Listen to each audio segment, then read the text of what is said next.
Hi, Steve. Hello, Joe.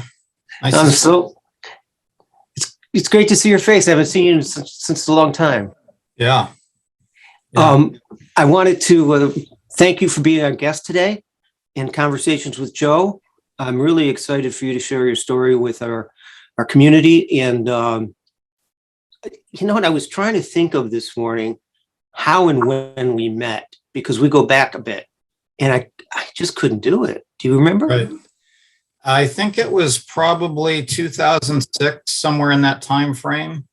You were invited to speak to a group of Navy officers out in Hawaii, and I happened to be in Hawaii for a meeting and was asked to join in the forum that you hosted.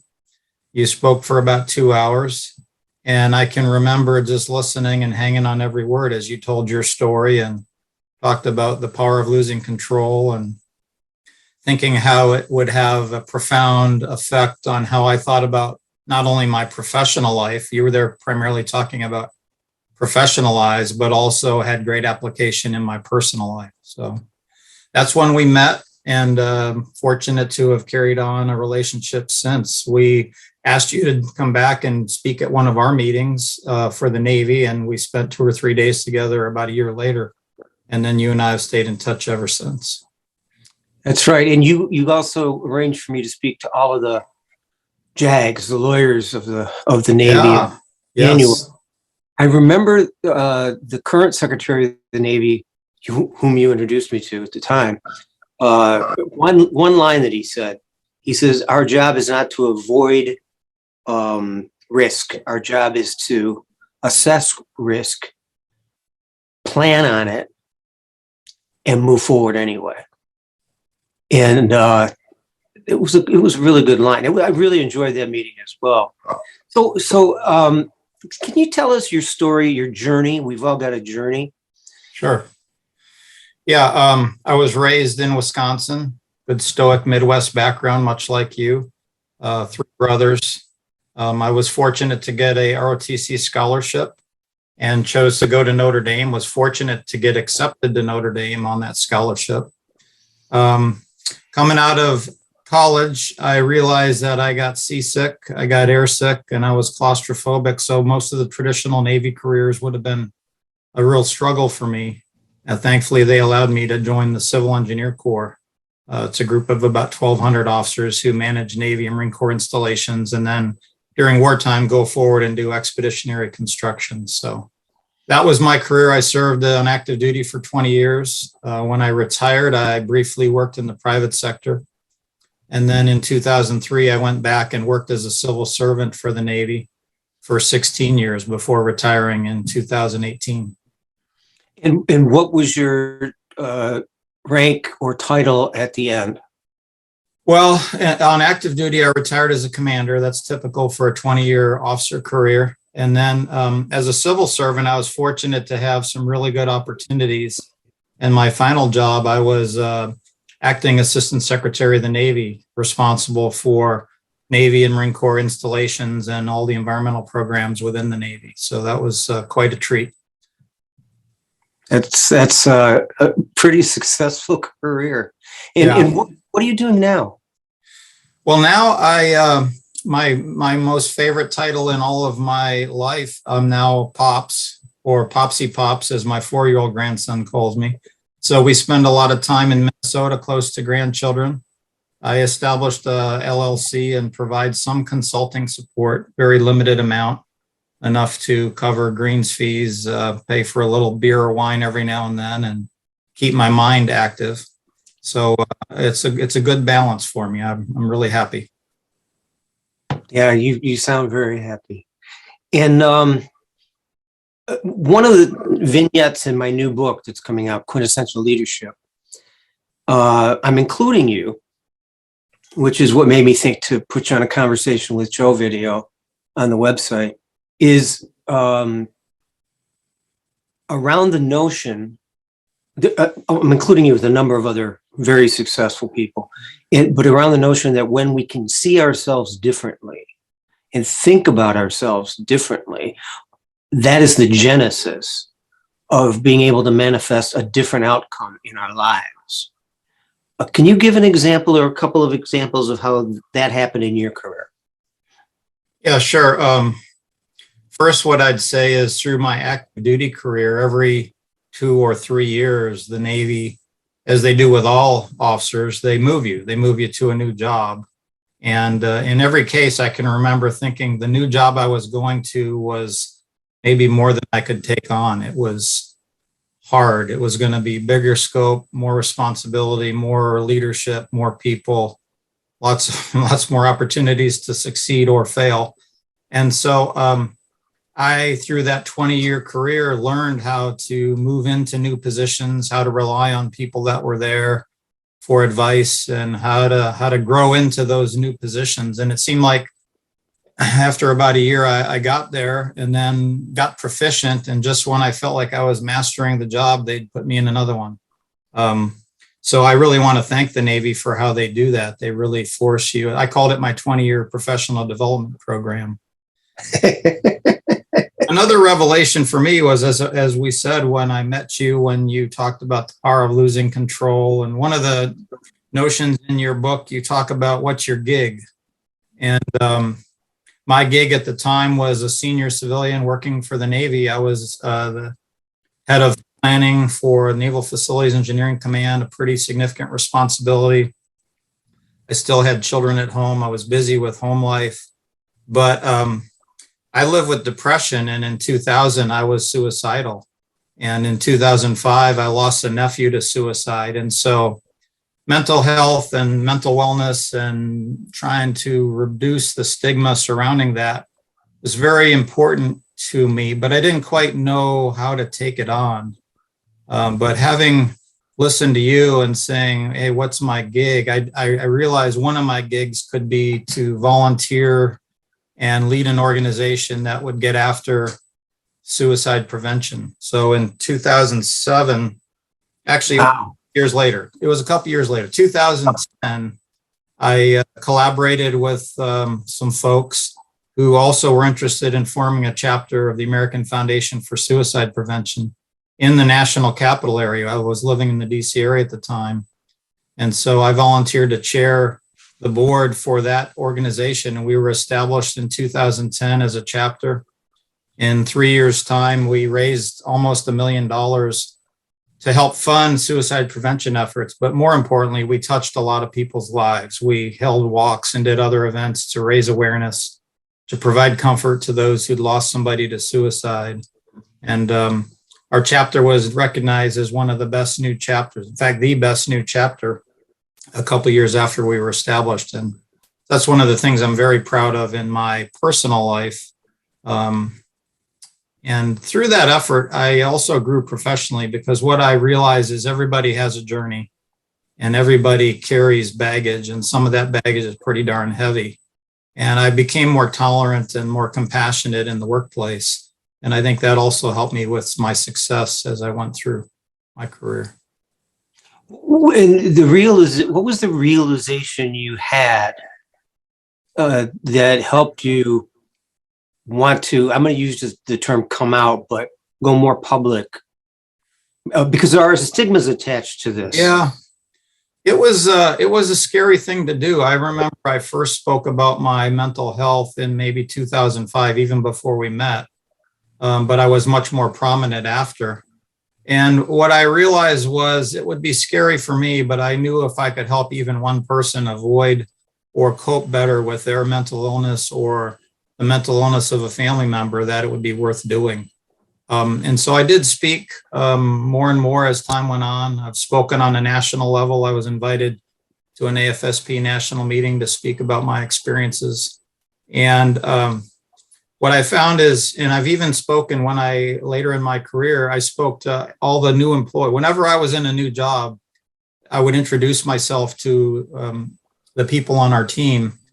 And that was always part of the discussion. Hey, I live with depression. I am a suicide survivor. And that's courageous. It really connected me with the workforce because, so many people struggle with mental health. I can't tell you how many employees came up later and said, thanks. One guy came up 6 months later and said, hey, when you first spoke about this, I didn't know what to do. I sought help. I'm now getting care, and I'm much better than I was 6 months ago.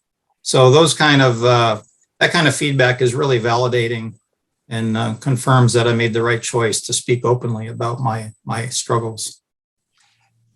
Excuse me. And the Navy and your peers didn't punish you for that in any social way? No, there was a time when there was concern about mental health and would that affect security clearances. That's all long gone. They acknowledge that mental health is a challenge just like any other physical issue. And in fact, DOD has come a long way. Department of Defense has come a long way in trying to wrestle with suicide prevention and mental health. It still is a significant problem for the military. And they've got lots of programs in place now to try to provide resiliency training and other things to help the service members. That's an amazing story to me. It's just, I remember when you called me and told me that's what you wanted to do. I was a little concerned about your security clearance and your ability to advance. And you went all the way to the top. Yeah. It's amazing and a good testament to the Navy as well. I'm curious about,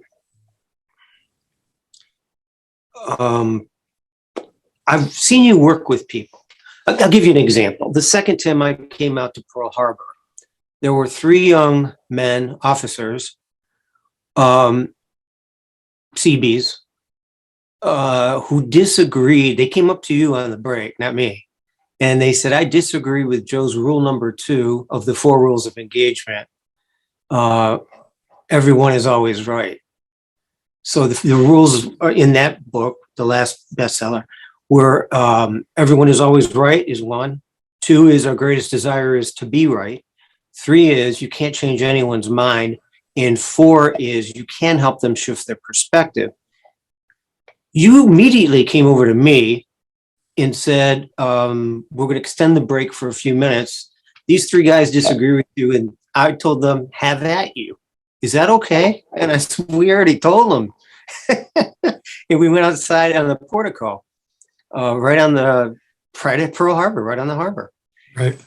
And you introduced us. And they dug right in, which I was very impressed with. And we were able to come to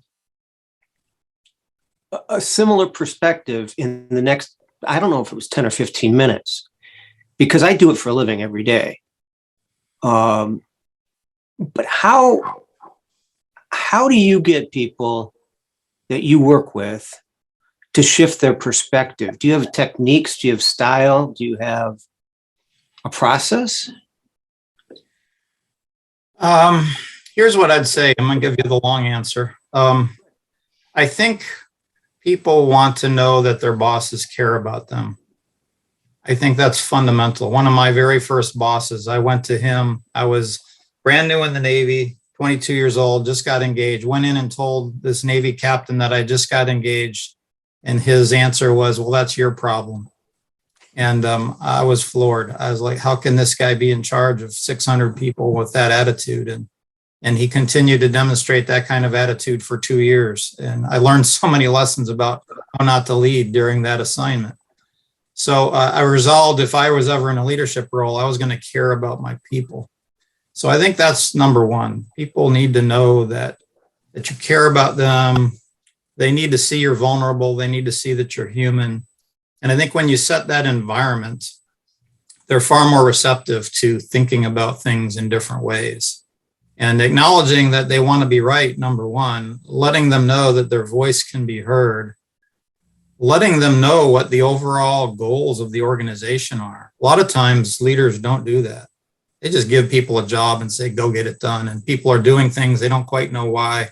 They don't know what the end is in mind, the big end, not just the small piece of what they're doing, but why it's important to the overall organization. So I've always tried to paint a picture for all of our teams as to how their piece of the work contributes to the overall goal. And so that you set an environment where people feel empowered, people feel like they're part of a bigger thing. And so then when it's important and necessary to help them shift their perspective, they're at least receptive to listening. And I can say I wasn't always successful in changing people's perspectives, but they appreciated me for what I was trying to do. And quite honestly, I'll tell you, in that environment, I had my perspective changed a lot, which is also a key to leadership. You know, the leader isn't always the one who has all the answers. Oftentimes, it's all of those people on the workforce who have far more experience doing some things than I did that can direct the course of an organization and help influence how a leader thinks and the decisions we have to make. Yeah, in the military, we call that boots on the ground intel. Right. You know, and one of the things we've done, I remember World War II in the movies, they get pinned down from air fire and Army, usually infantry. And they'd call for the radio guy, and he's got this big radio in his back with this big antenna, and they'd crank it up and call in, and somebody types up that order. They hand it to the next guy, and he hands it to the next guy, and finally it ends on some colonel's desk or somebody. And then they got to go get the pilots to dress and strap up and go start the engines of the airplanes and make sure it's fueled up. And, you know, it was ridiculous. Whereas when we went into Afghanistan, if there's taken incoming from a hillside, mountain cave, they'd call in a fighter, an F-14 or something. I don't know the planes that well. And they pull out a laser, paint it, and the guy's there in like 2 minutes. Looks for the laser dot, boom, they move forward. And sometimes getting that information for the front line, empowering the front lines, critical. Number two, you made me think about, I call the why behind the what. Part of mental health is knowing that what you're doing matters more than getting what you want to get done at all cost. How you do it. I mean, tell your wife I love you at the top of your lungs, screaming at her, red-faced, and she's not going to hear you. Right. The third thing. Yeah.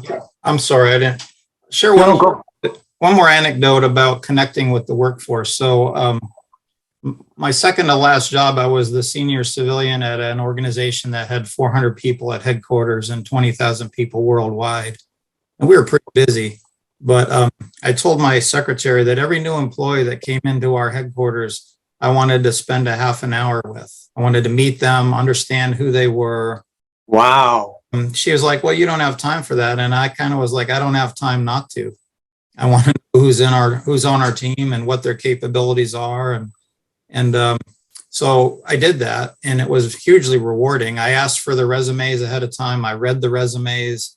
So I was able to engage each employee with a pretty meaningful conversation about not only their current role with our command, but I started challenging them to think about where will you be in the future within this organization. Fast forward about 2 months ago, and I got a call from a young lady, not so young anymore, who said, hey, Mr. Iselin, I am applying for a job out in California, and I wanted to know what you thought about it. I was like, holy crap. You know, this is a young person who I met for a half hour. I saw her occasionally in the hallways, but she thought enough of me to say, hey, I'd like to reach out to him for advice. And so we had a great conversation, and she distinctly told me the story back about she couldn't believe I had asked to see her. She couldn't believe I had asked for a resume. In fact, she resisted sending it along until the day before because she didn't think it was a legitimate request. But and here, I'm so happy now that here's this person who's rising to a senior level in the organization, vying for a leadership position. And I may have planted a seed during that initial conversation. It's honorable, and more. Hopefully, some of our CEOs in our community are hearing this loud, clear. Yeah. There's one of the most famous American psychotherapists of our time. Is a guy named Glenn Gabbard, and I met Glenn. I have one of his books called Dynamic Psychotherapy. But he says a line in there that's very simple and applicable to everyone in every relationship you have. He said, you know, their job is to heal people, help them therapeutically with their mind. But the line was, everyone wants to be heard, respected, and understood as much as they want to be helped. And it's true. Right. Yeah. We're all humans. So that's a great story. I really like that one. I've really enjoyed you. Sometimes we talk just to talk about life when we catch up on the phone, and issues. Sometimes we talk about family, puppies. Doesn't matter what it is. We always. That's your favorite topic. Right now, it's not, because there's so many toys in this house. I don't think either ankle functions properly anymore. Well, I want to thank you for your time. I think this was a beautiful interview, and thanks for doing it. We really appreciate it. Sorry about my amateur approach. This is our first homemade one. We've always been produced before. But Would you have time for one more story? Oh, gosh, yes. I love these. One more anecdote. It gets to kind of like, and I took this lesson that I learned in 1996 forward in the last 22 years of my career. I was coaching my son and daughter's soccer team. We were in Fallon, Nevada, a very small rural community.